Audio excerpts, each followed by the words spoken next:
नमस्कार, आजीबाई किचनमध्ये आपलं स्वागत आहे। आज आपण बनवणार आहोत सुक्कं चिकन आणि चिकन रस्सा। आता आपल्याला इथे 5-6 कांदे बारीक चिरून घ्यायचे आहेत। ते आपण आता खोबरं, कोथिंबीर, पुदिना आणि मसाला, गरम मसाला हे सगळं घेतलेलं आहे।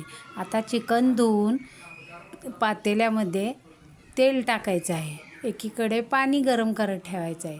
आता तेलामध्ये कांदा टाकायचा आहे। कांदा चांगला ब्राऊन होईपर्यंत परतून घ्यायचा आहे।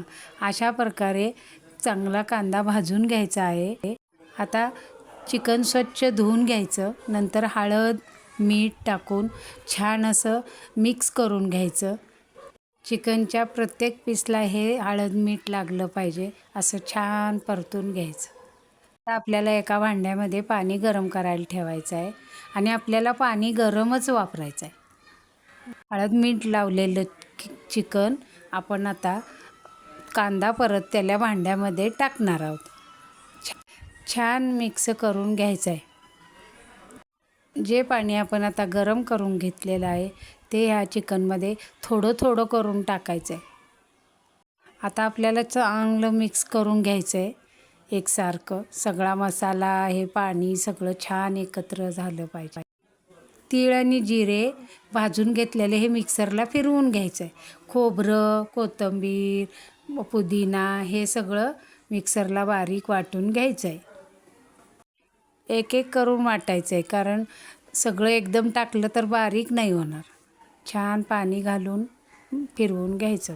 इथं आपलं चिकन छान बॉईल होत आहे। थोडा वेळ असंच छान शिजू द्यायचं आहे। शिजल्या झाकण टाकून थोडा वेळ वाफ काढून घ्यायची। आपला मसाला आता तयार झालेला आहे। आपल्याला चिकनमध्ये 2 चमचे तिखट टाकून छान हलवून घ्यायचं। नंतर मसाला सगळा टाकायचा, छान एकजीव करून घ्यायचं, म्हणजे सगळा मसाला चिकनला लागेल। हा मसाला पाण्यामध्ये पूर्ण चिकनमध्ये मिक्स होईपर्यंत आपल्याला हलवायचा आहे। आता ह्याच्यामध्ये आपल्याला जेवढं हवं तेवढं पाणी वाढवून रस्सा आपला झाला तयार। एक कढई घ्या, नंतर त्याच्यात कांदा टाकून तेल टाकून कांदा टाकून छान परतून घ्या। कांदा परतल्यानंतर त्याच्यामध्ये तिखट टाका, नंतर छान हलवून घ्या। पण आता सुक्कं चिकन करणार आहोत। आपण आता हे छान परतून घेतलेलं आहे। ह्याच्यामध्ये रश्श्याला जे आपण मसाला केला होता तोच आपण थोडा सुक्यालाही वापरणार आहोत। आता हे छान परतून घ्यायचं आहे आणि पाणी थोडंसं टाकायचं आहे। आपल्याला जितकं घट्ट पातळ कसा ग्रेव्ही हवी तशी। ह्या रश्श्याला सुद्धा थोडं उकळून द्यायचं आहे, नंतर मग ह्याला दाटसरपणा येईल। ह्याच्यामध्ये आता थोडं थोडं करून चिकन मिक्स करायचं आहे आपल्याला। हे आपल्याला सुक्कं चिकन आपल्याला 5 मिनिट शिजवून घ्यायचं आहे। झालं आपलं चिकन, झालं आपलं सुक्कं चिकन। किचनला लाईक करा, शेअर करा, सबस्क्राईब करायला विसरू नका। असेच नवीन रेसिपींचे व्हिडिओ पाहण्यासाठी आपण आजीबाई किचनला लाईक करा आणि सबस्क्राईब करायला विसरू नका।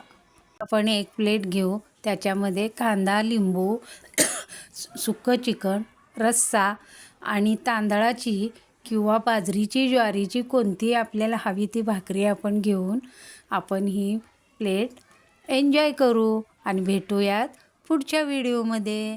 बाय।